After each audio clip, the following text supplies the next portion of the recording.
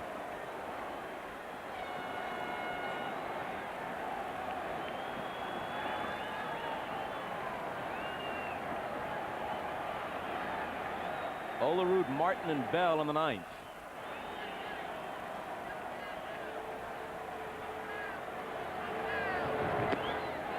And he pours the first one in there.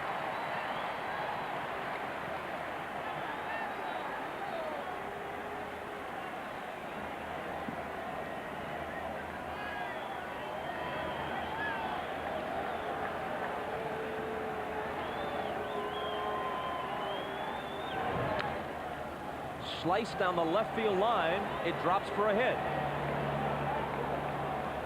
Olerud heads towards second. A fan reached out and touched it, and he has the double.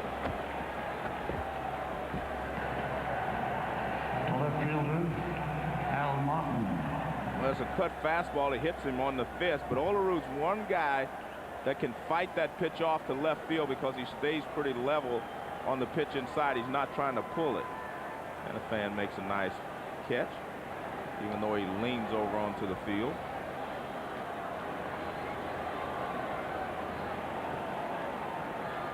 Al Martin's 1 for 2 with an intentional walk. He had a double back in the fourth. His misplay of Tino Martinez's line drive in the bottom of the eighth, though, was a key to the Yankees' big inning. It was scored a hit, but he should have caught it.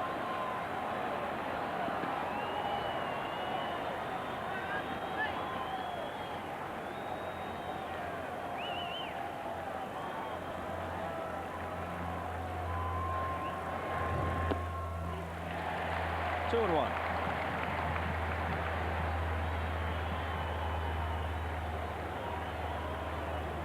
Mariano Rivera, the slender Panamanian, 6'2", 170, in his 6th major league season at age 30.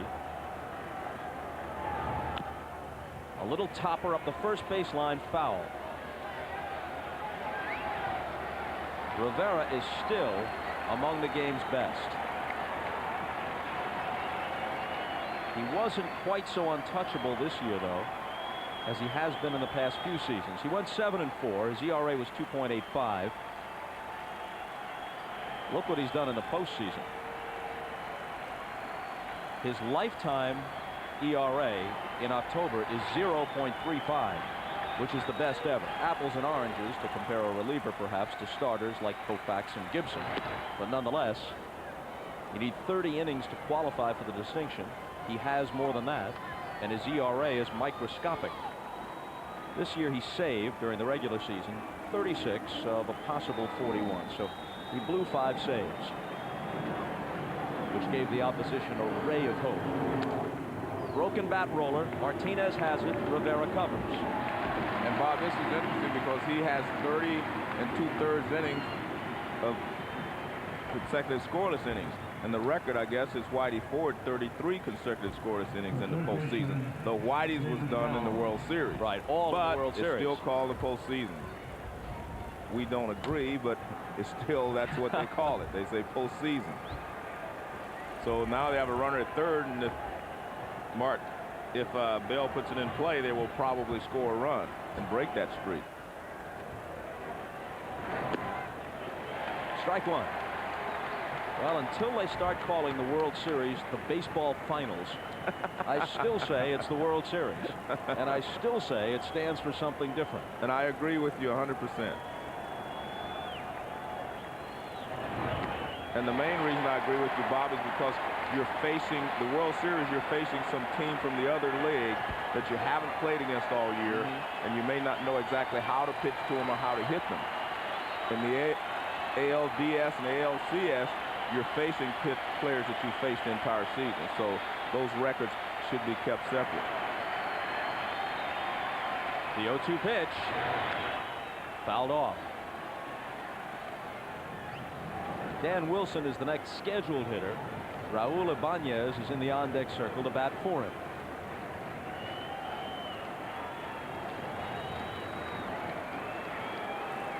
The Mariners took a 1-0 lead in the series and a 1-0 lead in the game to the bottom of the 8th, and the Yankees erupted for 7. Bell's bat is shattered. Rivera picks it up. Olerud stays put at third, and maybe the scoreless streak will be maintained.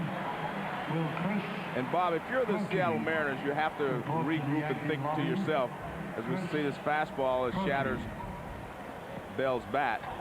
You have to say to yourself, when we came here, we thought we might get a split and go home. I mean, but after you win the first game, of course, you get greedy and you want to win too. But you have to go back to your first thought and say, hey, we came into Yankee Stadium, we were able to split, and now we go home for 3 games. Mariano Rivera breaks about as many bats as any pitcher in the major leagues. And he really got in on David Bell that time. Here's Ibanez, a .229 hitter for the year and the last hope for Seattle. Will anyone second-guess Piniella for pulling Halama after 6 shutout innings? I don't think so, because Halama, that's been his method of operation. He has taken him out after 6 innings. Halama has not pitched a complete game, and how long are you going to go with him? He had his bullpen set up the way that he wanted, and that's what he wants to do for the entire series, make this a 6-inning ball game for the Yankees. And so he can bring in Rhodes, he can bring in Sasaki and Paniagua. A bouncing ball to second. Vizcaíno ends it.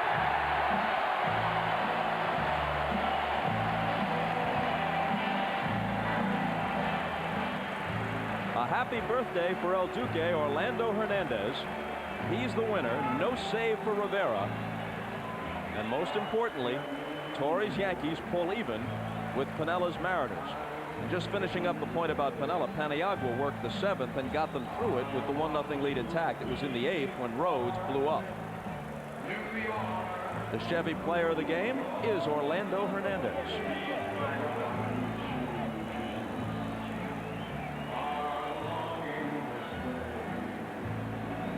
Struck out 7 and walked 3, allowing 6 hits in 8 innings of work. When he left, he trailed 1-0. But then his team scored 7 and made him the winner. Here's Jim Gray. All right, thank you, Bob. Lou, it seemed to have gotten away from you there with the big 7-run 8th inning. What exactly happened in your estimation? Well, we didn't make very good pitches, and they swung the bats. But, you know, we accomplished what we wanted here. We won, we split with them in New York, and now we go to our home ballpark. It's a shame because we had 7 really good innings of pitch baseball, and the 8th exploded on us. Do you feel like you wasted one by Halama, a good performance, and are you sorry you pulled him?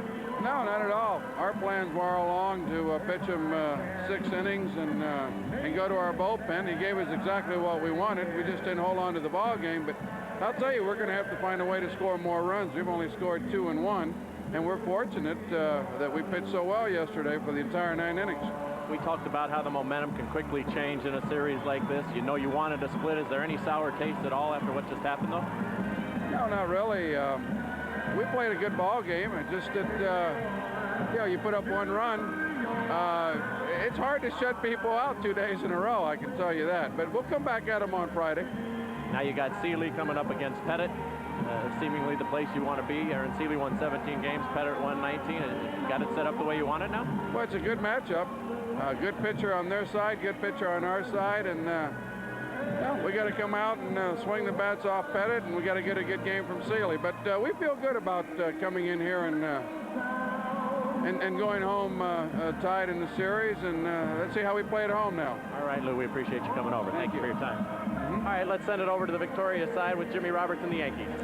All right, Jim, thanks very much. Chuck Knobloch, 2 hits tonight. How in the world do you explain this? Such a drought of offense for such a long time, and then all of a sudden the floodgates open. I tell you what, your guess is as good as mine. I mean, we've been battling and trying as hard as we can. I mean, we've got a very veteran and experienced team, and nobody's really putting pressure on themselves. Just the weirdest things have happened. Bernie hitting a foot grounder in the first inning and they getting a double play out of it. But, you know, if you're going to have an outburst, there wasn't better a time there in the bottom of the 8th. It seemed that when the hard throwers came in, that's when the offense seemed to turn around, which would seem to work against conventional wisdom, wouldn't it? Yeah, I think that's just a coincidence because it really was in their favor with Halama being a finesse guy.